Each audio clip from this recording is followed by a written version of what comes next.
Well, good morning. Today's the 31st, Tuesday, day after Memorial Day. And it's early morning.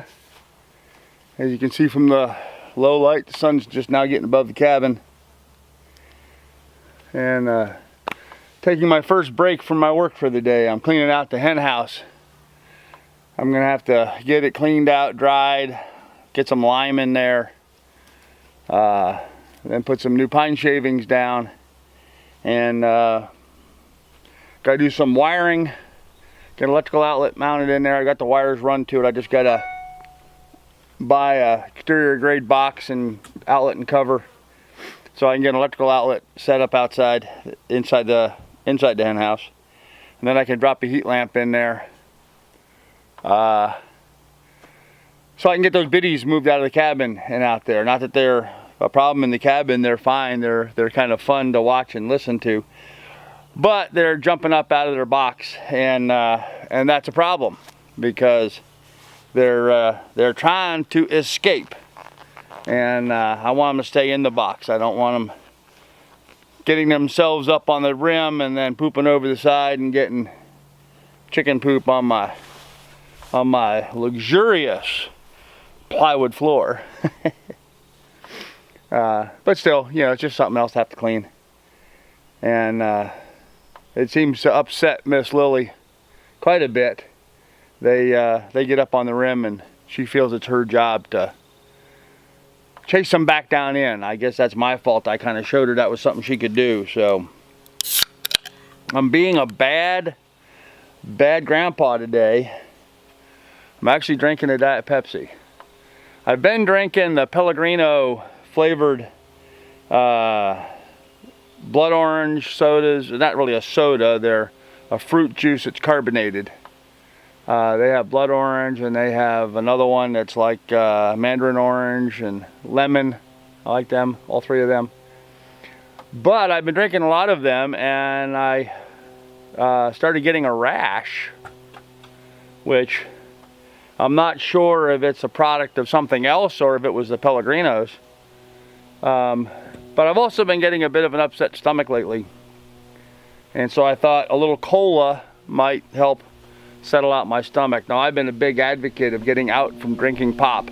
I drank pop most of my life. I didn't drink any pop at all until my till my second senior year of high school.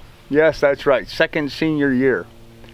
Supposed to graduate high school in 1976, and you know, I had one of these wealthy sort of hoity-toity kind of high schools that I went to in Port Washington, New York.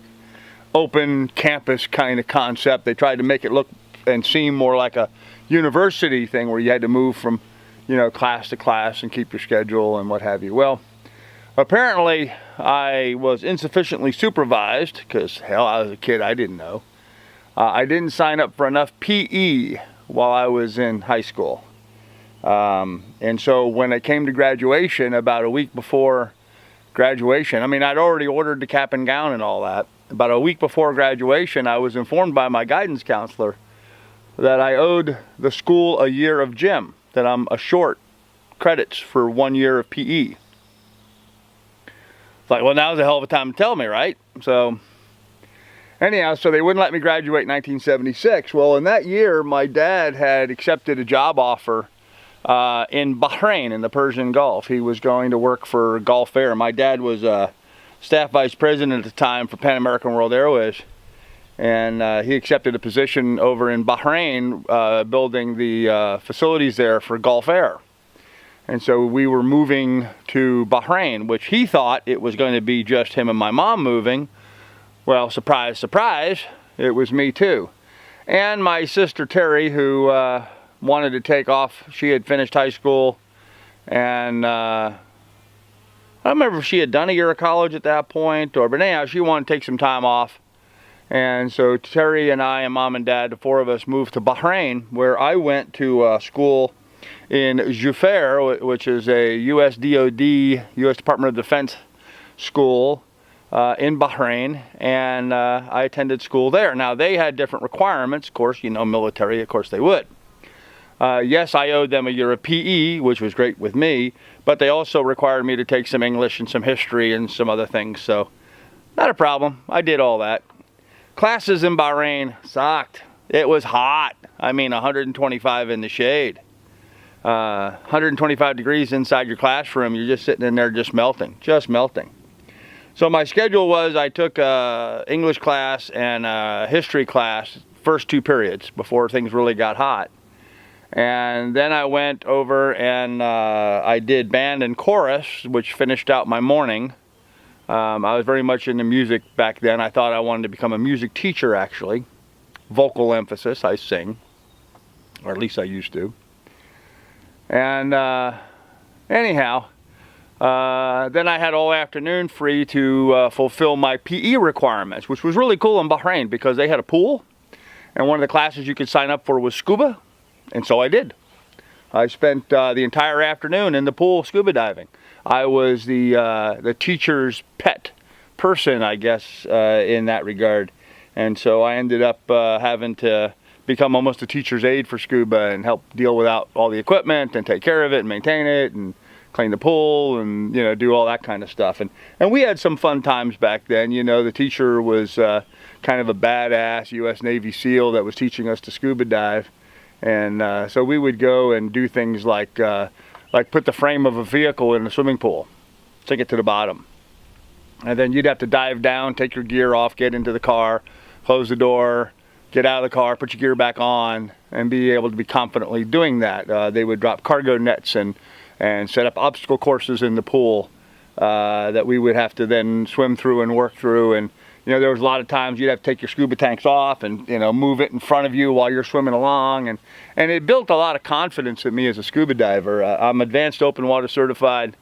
Never really wanted to do the instructor part of it, so I didn't go on to become a dive master or any of that. But I've done a lot of scuba diving. Anyhow, long story short, so I finished out my year in Bahrain and graduated high school in 1977 in Bahrain. Why am I telling you all this? I have no idea, but it seemed like a good thing to do this morning. After that, I went to Ohio University, Athens, Ohio, and studied music education. My sister also went to that college, and I spent too much time hanging out in the bars. Not that I was into drinking, although I did certainly my share of that. I worked as a bouncer and then as a floor manager and a bartender, and I came from a fairly upscale family. I didn't need to work, but I did because I liked it and it was fun. But that was my my formal education. Didn't scratch the surface in knowing what you need to know in today's day and age. University system, college system, so antiquated. And what a ridiculous waste of money. I mean, just a ridiculous waste of money. With today's technology, we have the ability of having a university system without bricks and mortar. You can do stuff online. And why I'm saying this is because in my profession, I have been a stockbroker, where in fact, I had a Series 6, a 7, a 24, 27, 56, 63. These are different NASD licenses for different things. Anyhow, I was a licensed registered securities principal. I could manage a brokerage firm. I could open my own brokerage firm. I was registered principal. Principal means that you're, I could have had my own seat on the exchange. I had gotten that much training in that area. Did all of that online, not in the classroom. Sat at home on my computer, logged into the school, did the training at home. Had to go to a test center, took my test, passed, got my licenses. I did the same thing in insurance. I have had a property casualty license and a life health license. Sold mutual funds, retirement programs. So that was in my early career in sales. And then I got a job working as a sales engineer for a company called Leviton Manufacturing in New York. And I liked that job. It was fun. It was my first real job, and you know, where you had to go and sit in a cubicle. And did fairly well there. And then a friend of mine introduced me into real estate, and then that started a whole nother ball of wax, which is kind of the road that I'm down today. But you know, I remember sitting in that cubicle. I remember those days. And you know, you get up in the morning, you go jump in the shower, you get in your car, you do your commute, you grab some coffee along the way. You get into your little cubicle, and you've got your little, you know, office romances going on, and your buddies that you hang out with and eat lunch with, and the people you don't like, the people you do like, all the politics. And you get very little income, barely enough to raise your family on. And you go home that night, and you're frustrated and fed up and disgusted, and because of realizing what you just did that day. And you know, so maybe you get angry and you get frustrated. You realize that you're putting on weight because you're sitting in a chair behind a desk all day. So you go and you join a gymnasium, and you go out and you get some exercise and work out your frustrations. You guys know what I'm talking about. You've been doing that. You've been there. And thinking to yourself, man, there's got to be a better way of life, you know? Well, there is. There is. It's called farming. It's called setting up a small family farm. Why bust your butt in a little cubicle in a job you dislike, under fluorescent lights, inside a building, heating and air conditioning, and then have very little money, so you're going to the grocery store and buying into that whole automated factory farmed produce that you buy at the grocery stores, full of all the chemicals and garbage that's in that. And then to make yourself feel better, you go and you spend money that you worked really hard for to go to a gymnasium to go get the exercise that you're not getting because your job has you sitting at a desk, you know. That's lunacy, folks. That's just crazy. Figure out a way to get yourself a couple acres. Beg, borrow, steal, rent, sell your car, whatever you got to do. Save up for it, think about it, plan for it. Buy a few acres. It doesn't take much. 5 is plenty in most places in the United States. And with a little house, it don't need to be a McMansion. You don't need to heat and air condition that great big thing. Carry that thing on your back? No way. Build yourself a nice small little house, you know, 1-2 bedrooms, small bathroom, nice kitchen, small living area, little desk work area, so you've got some place for doing your stuff on the internet, because of course we all do, Facebook and YouTube and what have you. You're watching me now. Get yourself some critters so you can start raising your own quality food instead of buying the garbage at the grocery stores. Put up a greenhouse or two, or clear a field and plant it and raise yourself a little garden. Get up and have your chores in the morning. You know, I go to bed 10, 11 o'clock at night. I'm up at 6, sometimes 5:30, sometimes 5, depends on what's going on. And I get up, go out, do the morning chores, feed and water everybody, so I'm walking back and forth, I'm carrying stuff, I'm working. Today I'm cleaning out the hen house, so I'm shoveling and wheelbarrowing and raking and hoeing and scraping and cleaning and getting down and getting up and, you know, getting movement, you know. Out here breathing this incredibly beautiful fresh air and a nice day. Even if it was raining, who cares, you know? Cleans you, feels good. And so you raise your own animals, you're eating healthy, you're getting your exercise, you're not sitting in your cubicle every day. So the question becomes, well, how do you pay for that? How do you make that financially feasible? I go to my little cubicle and I slave away because I need the chinks. You know, I got to live. Well, look at your budget and see what you're spending your money on.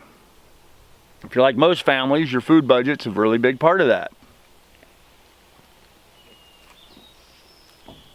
Housing budget, a really big part of that. And that fancy little car that you're driving.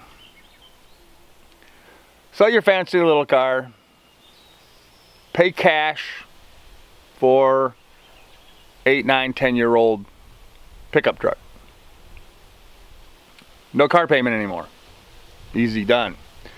Now, the money that you were spending on that car payment, you stick in the bank every month until you have enough money to go buy yourself a new pickup truck.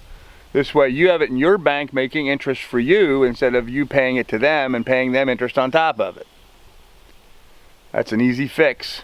It's a 10-year fix. Takes time, takes patience, but it's an easy fix. That's not even a 10-year fix. It's a 5-year fix. Sell that big McMansion you're living in, or your fancy condo, or what have you, or that apartment that you're just hemorrhaging cash and not building any equity in. There's all kinds of loan programs out there. Folks, I'm a real estate broker, I know. There's all kinds of deals out there. Hell, there's a lot of people under financing right now. Put together a little down payment money and buy yourself a piece of land. When we first bought this property up here in Alaska, it had nothing on it but a well and septic system. So we bought a little cargo trailer, and I lived in that the first winter until I cobbled together this cabin. And now I'm going to put on a kitchen addition and a bathroom addition so it'll be comfortable. Be patient. Be willing to get dirty. You're building something special for yourself. Food budget. You're going to raise your own animals. Free-range chickens are $15 in the grocery store. As a farmer, I can buy that chicken, I can feed it, and I can raise it, and I can produce it for about $7. 6, actually, truth be told. That's just a good example. Real good example. Instead of going and buying yogurt, you know, if you had some goats or a dairy cow, you make your own yogurt. Instead of spending, you know, $20 for a package of 36 little cups of yogurt, you make your own, and you got nickels in it. So your food budget can be brought substantially under control. And your medical expenses are going to dwindle because now you're getting the physical exercise that you need. You're eating better quality food, no more chemicals, no more additives, no more preservatives. You're not buying any of the processed foods. You're certainly not going out to the fast food restaurants like you do for lunch every day. No more McDonald's. So you're going to eat better. Your health's going to be better. You're going to get the exercise you need. You're going to be outside working with fresh air. You're going to be having all the fun and joy of having the farm critters around you. And if you don't think having them around you is fun and joy, you've not spent any time on a farm.